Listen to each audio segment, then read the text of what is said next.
egiten ditugu. Gaurkoa laugarrena dugu eta bertan antolatzen duguna azkena, eta autobiografikal izena du. Eider Perez eta Nezubetiak egin du ikuskizuna, Gasteizen sortua, ez eta berraiek Gasteiztarrak ez diren, Gasteizen pasatako urteetan hau sortzeko aukera izan dute, eta ikus dezagun zer duten eskaintzeko txalo handi bat.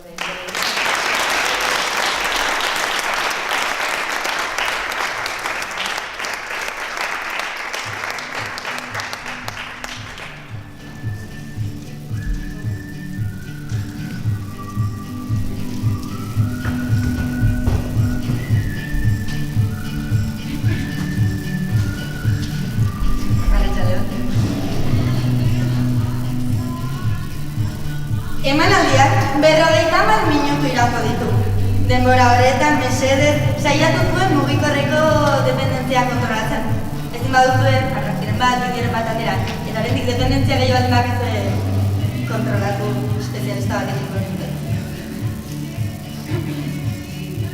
Ikuskizunean zehar, poema bat amaitu dela iruditu bat zaizue, mesedez egin txalo. Poema gustatu edo ez. Bertsolari Momenturen batean, olerkiren batek emozioren bat sortu badizuen, arko arnesa saka. Zuen burua kontsolatu ostean, ondokoa kontsolatu ditak. Kontrolatu. Besterik gabe, serio asteragoa. Kontatu emanaldia.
Liburu dorrez beteta dago.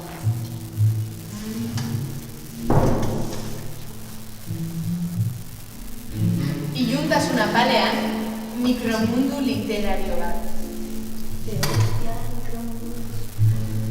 Lanpara baten argitan, bi emakume aurki banatan esarrita.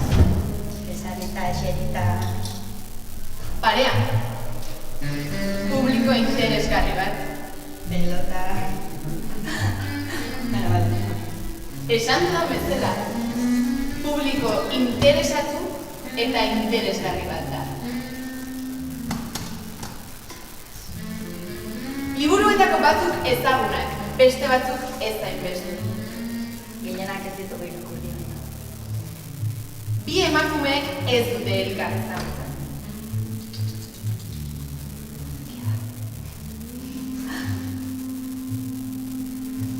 Bada, hala ere, biak leku eta une berean elkartzen dituen aitzakia bat. Alkohola. Ez. Poema. Liburuak poemaz josita daude, eta baita bi emakumeen listu eta azala ere. Saxofoi baten hots urratuak lagunduta irakurtzen dituzte liburuetako olerkiak. Bertan irakurtzen dutena, beraien ahots propiotik ies eginiko hitzak balira bezala erretzera zaiguten.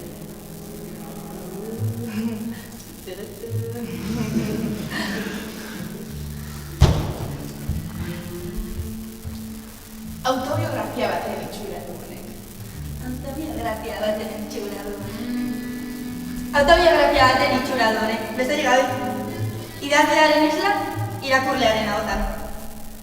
Foko baten italetan, liburu dorerik gabeko mundu honekin, mundu literario honekin, hasiko gara.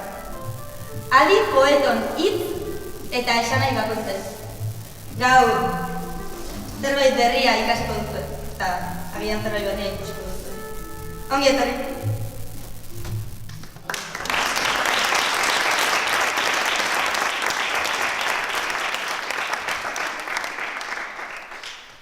Irakurri ditugun poeta guztioi esker. Ona ekarri zaituztegu, gugandik urruti eta aspaldi.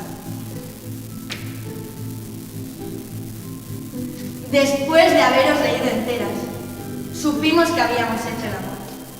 Muchas veces. ¡Qué conflagración! Que vuestros orgasmos eran difíciles, acaso culpables, y que no íbamos a reprocharos vuestro suicidio del mes de septiembre, el único orgasmo verdadero, lejos de París y de la calle Corrientes. Después de haberos leído los puntos y las comas, las metáforas tristes y las niñas que llevabais a lomos de los versos, sus pubis rosados humedeciéndoos el vestido, y los silencios, los silencios, esos silencios que las niñas no hacen porque gritaban cuando vosotras las invitabais a andar en barca o cuando les regalabais caballitos de juguete. Después de haberos leído enteras, supimos que habíamos hecho el amor muchas veces. ¡Qué conflagración! Que vuestros orgasmos eran difíciles, acaso culpables, y que no íbamos a reprocharos vuestro suicidio del mes de septiembre, Martes de agosto, de 1973, de 1969, de 1963, el único orgasmo verdadero, lejos de París y de la calle Corrientes. el único orgasmo verdadero. Egiazko orgasmo bakarra. Ona ekarri zaituztegu, gugandik urruti eta aspaldi. Egiazko orgasmo bakarrak, gugandik Ez da inurruti, eta ez da aspaldi.